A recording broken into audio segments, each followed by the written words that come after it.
या देशामध्ये सगळ्यात अनुभवी आणि कालच आपण सर्वांनी बघितलं आहे की राजकीय क्षेत्रामध्ये पवार साहेबांना 60 वर्षाचा अनुभव आणि 60 वर्ष या राजकारणामध्ये आलेले कालच त्या ठिकाणी तो दिवस तिथं होता।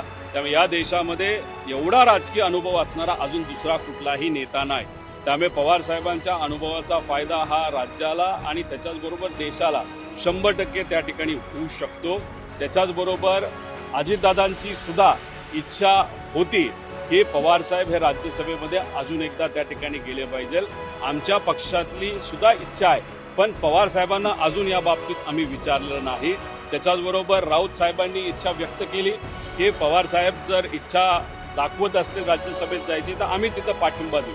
त्यामुळे या बाबतीत महाविकास आघाडीमध्ये पवार साहेबांच्या बाबतीतली कुठं चर्चा झाली आहे असं मला तरी वाटत नाही, पण जेव्हा चर्चा होईल तेव्हा सर्व लोक पाठिंबा देतील असं विश्वास त्या ठिकाणी आम्हाला वाटतो।